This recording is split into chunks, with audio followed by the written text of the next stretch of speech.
Blood splattered across the cold stone walls of the Kremlin as a father's iron staff crushed his son's skull.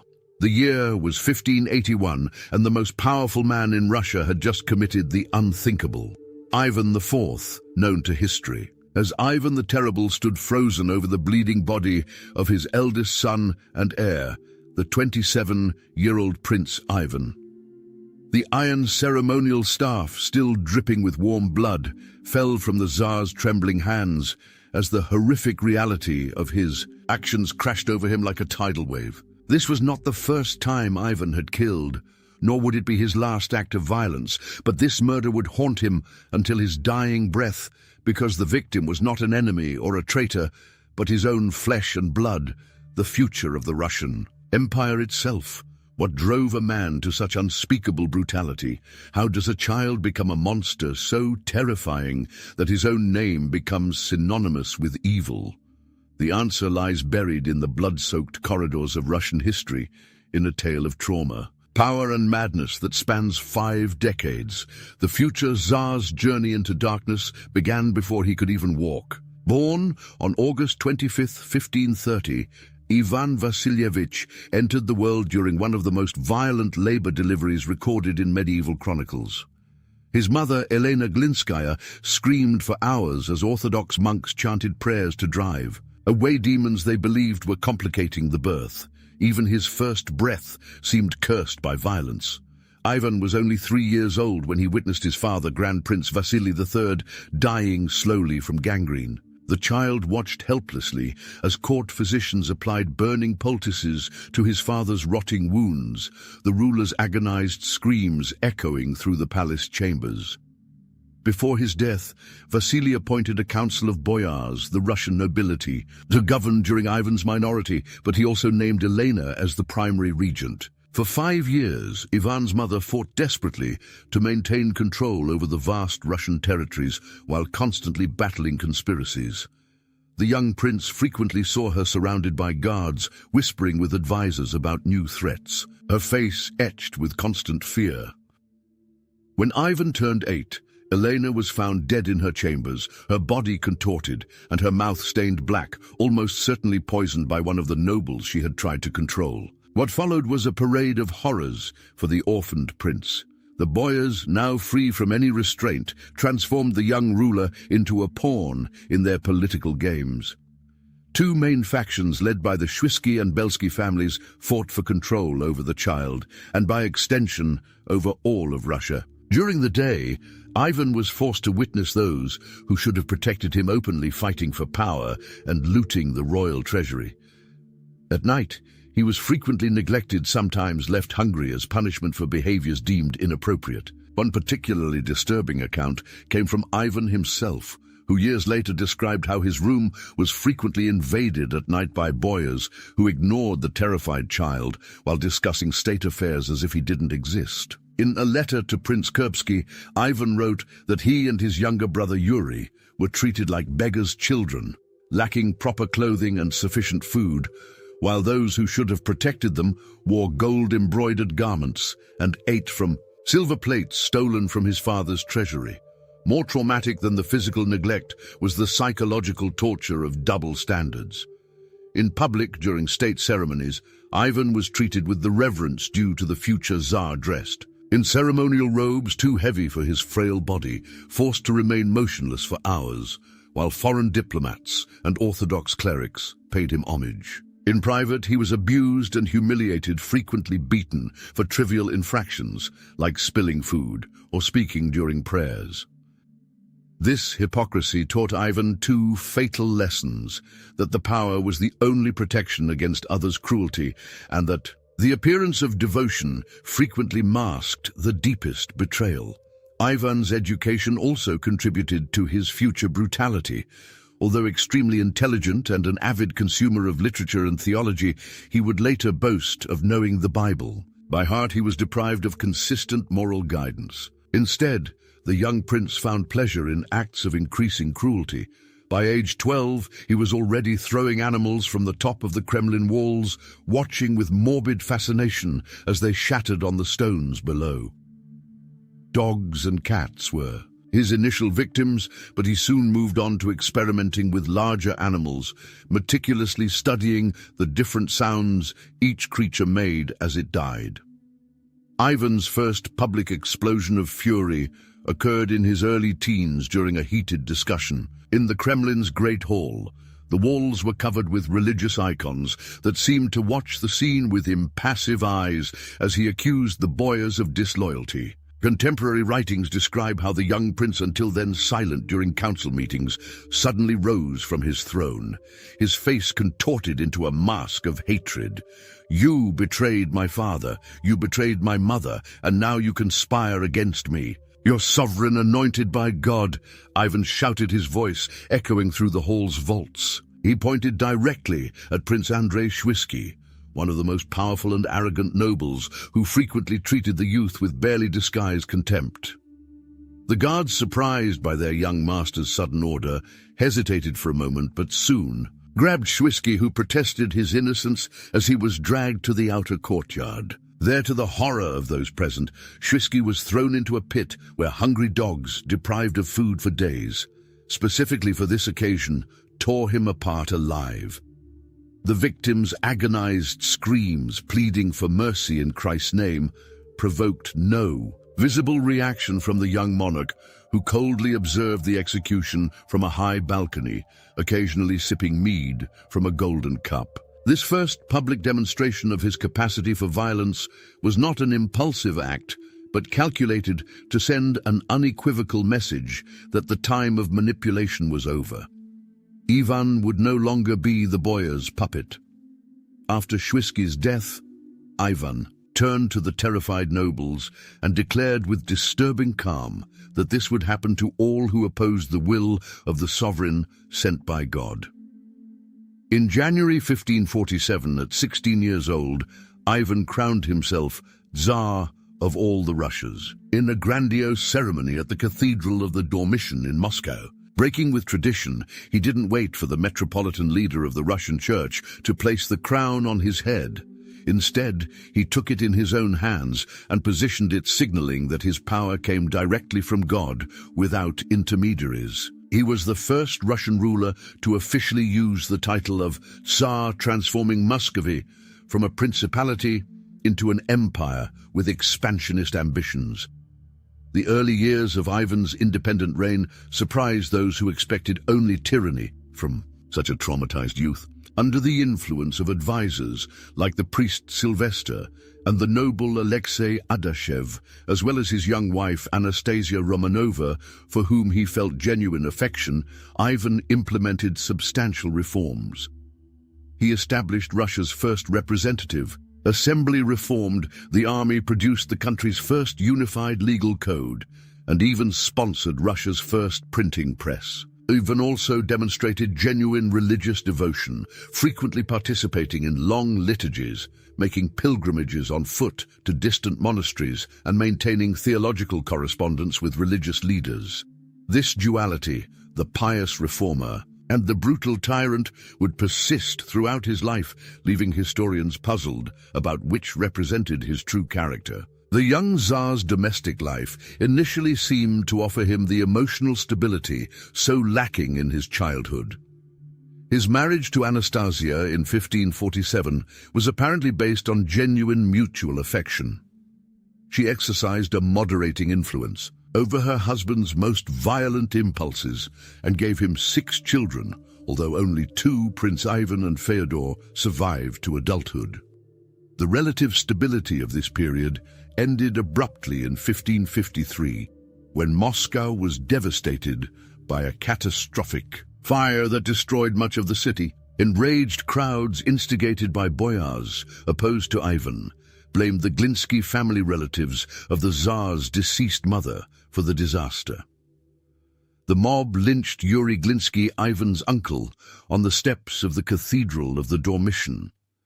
This event triggered a profound spiritual crisis in Ivan, who temporarily withdrew from public life, convinced that the fire was divine punishment for his sins. Ivan's definitive transformation into the terrible was accelerated by Anastasia's death in 1560. The Tsar was absolutely convinced that she had been poisoned by boyars envious of her moderating influence. He ordered her physicians to be tortured until they confessed to a conspiracy. "She was taken from me by traitors," Ivan screamed at his advisors, "my only angel in this world of demons." Although modern historians believe she probably died of natural causes, possibly tuberculosis for Ivan, her death confirmed his deepest paranoid fears. He was surrounded by enemies and traitors who had now stolen the only person who truly loved him. When he finally emerged from mourning, witnesses reported that his eyes had changed now, constantly vigilant, searching for signs of betrayal in every face. The following years would witness the implementation of Ivan's most notorious instrument of terror, the oprichnina. In 1565, the Tsar divided Russia into two administrative parts. The larger portion would remain under traditional boyar government, while a significant portion, including Moscow, would come under Ivan's direct control and his new personal paramilitary force, the oprichniki. The oprichniki were not mere guards, but an almost monastic order dedicated to purifying Russia through terror. Dressed entirely in black on equally black horses, they carried disturbing symbols, a dog's head and a broom tied to their saddles, signifying that they would sniff out treason and sweep away the Tsar's enemies. Recruited mainly from the lower classes, many harbored hatred toward the nobility, making them enthusiastic executors of Ivan's growing paranoia. The atrocities committed by the oprichnina defy modern comprehension. Entire families were executed for supposed treasons. Increasingly elaborate torture methods were developed to extract confessions. One of Ivan's favorites was tying victims to carriages that then departed in opposite directions, slowly tearing the body in two. Another method consisted of cutting small strips of skin one at a time, while the victim remained conscious, forced to contemplate their own flesh being meticulously removed. Ivan's sadism frequently assumed theatrical dimensions. He forced relatives to witness tortures, ordered guards to rape wives and daughters in front of helpless husbands and fathers, and occasionally forced his nobles to share meals while their loved ones were tortured mere meters away. After one particularly brutal execution of a noble accused of treason, Ivan dipped his finger in the victim's still warm blood and licked it, declaring that traitor's blood is sweeter than honey. The pinnacle of the oprichnina's terror was the massacre of Novgorod in 1570. On a cold January morning, the inhabitants of the ancient commercial city awakened to the ominous rumble of drums on the horizon. A black stain was approaching Ivan and his army of oprichniki, thousands of figures dressed in black, on black horses advancing inexorably like a harbinger of death. Convinced by a forged document, later proven to be a crude falsification, that the city planned to ally with Poland-Lithuania against him, Ivan had sworn to purify Novgorod with fire and blood. The document, presented by an anonymous informant, alleged that Novgorod's merchants had promised to deliver the city to the Polish king in exchange for commercial privileges. For 6 weeks, the Tsar personally led a regime of indescribable atrocities. According to chronicles preserved by monks, up to 3,000 people were tortured and killed daily.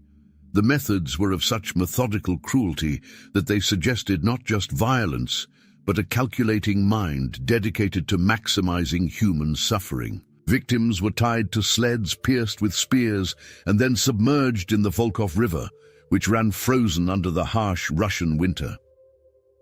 As they struggled underwater, trying to breathe through their open wounds, the oprichniki broke the ice around them with the backs of their axes. Entire families were locked in their houses, which were then set on fire.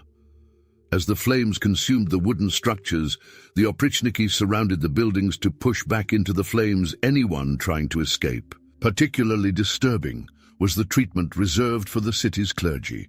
Priests who had questioned Ivan's authority over the church were roasted alive on improvised grills, dressed in their priestly robes that burned slowly along with their flesh. Nuns were collectively raped before religious icons, before being drowned as purification for their supposed sins. When the massacre finally ended, What had been one of Russia's most prosperous cities, proud of its republican tradition and commercial connections with the Hanseatic League, was reduced to a shadow of its former glory. Of its 40,000 inhabitants, fewer than 10,000 survived. The trade that had made Novgorod's fortune never fully recovered, permanently altering the region's economic balance and consolidating Moscow's power as the undisputed center of the Russian world. Ivan's personal life during this period reflected the chaos he promoted in his realm. After Anastasia's death, he married 6 more times, with 3 of those wives dying under mysterious circumstances. His 5th wife, Maria Dolgorukaya, was drowned. The day after the wedding, after Ivan claimed to have discovered she was not a virgin, another, Vasilisa Melentiva, was buried alive after the Tsar supposedly caught her looking at another man. In the final years of the 1570s, Ivan's physical and mental state became truly grotesque. His once strong and athletic body was swollen and deformed by years of gastronomic excesses and unbridled lust. The Tsar's health visibly deteriorated. He suffered from chronic pain, possibly related to syphilis, and exhibited signs of mercury poisoning, ironically a result of the medications his physicians administered to him. Then came the moment that would forever seal his historical infamy. On a gloomy November day in 1581, a personal tragedy unfolded in the Kremlin's private chambers. The Tsar, making an unannounced inspection through the palace corridors, abruptly entered his son's chambers and found his pregnant daughter-in-law, Elena, dressed only in a light chemise of transparent fabric. Prostitute Ivan screamed, his eyes injected. With hatred, "Thus you dishonor the heir to the throne of Holy Russia." The young princess, in her 6th month of pregnancy, fell to her knees trying to cover herself and begging forgiveness for her indecency. But the Tsar had lost his reason, his face contorted into that mask of fury that everyone at court had learned to fear. Enraged, he began beating her, brutally accusing her of adultery and carrying another man's seed in her womb. He struck her face with fists hardened by decades of wielding swords, and when she fell to the ground, he continued the attack with violent kicks directed at her swollen belly. The princess's screams echoed through the palace corridors, reaching the ears of her husband, Prince Ivan, the Tsar's 27-year-old son. The young prince ran to the chambers and interposed himself between his father and his bloodied wife. "Father, for the love of God and the most holy Mother of Christ, restrain yourself. She carries your grandson in her womb," he pleaded, trying to hold the old Tsar's arms. For the young prince, educated in absolute respect for paternal authority, this act of defiance represented an almost unthinkable transgression of Russian hierarchical norms. For Ivan the Terrible, however, it was an unforgivable betrayal. In an access of uncontrollable fury that seemed to possess him completely, the Tsar grabbed his iron staff, the same one he used in ceremonial processions as a symbol of divine authority, and struck the prince on the head with all his strength. The sound of metal meeting skull was followed by horrified silence as the prince fell heavily, blood spurting from his head. "My son Ivan," screamed, when the reality of what he had done finally penetrated his consciousness, clouded by anger. He dropped the bloodied staff and threw himself over the prince's body, who was still breathing weakly. "What have I done? What have I done?" he wailed, embracing his dying son. For 3 days, young Ivan remained between life and death, while desperate physicians tried to save him, and the Tsar kept constant vigil at his side, alternating between fervent prayers and promises of incalculable riches to anyone who could save his heir. But the damage was irreparable. On the afternoon of the 4th day, Prince Ivan Ivanovich breathed his last in his murderous father's arms. The horror of what he had done penetrated even Ivan's disturbed mind. In the days following the murder, he was found wandering the Kremlin corridors at night, dressed only in rags, his once imposing body now hunched like that of a man much older than his 50 years. "I have killed my son. I have killed my son," he screamed, repeatedly banging his head against the stone walls until he bled. For weeks he refused to eat or sleep, visibly aging before the court's horrified eyes. His hair and beard, already grey, turned completely white in a matter of days, according to witnesses of the time. The Tsar, who had faced entire armies without, blinking now, trembled uncontrollably at the slightest noise, convinced that his son's ghost had returned for revenge. In the 2 somber years that followed his son's death, Ivan's madness reached new and disturbing dimensions. Palace servants reported finding him wandering the corridors during the early morning hours, whispering his dead son's name.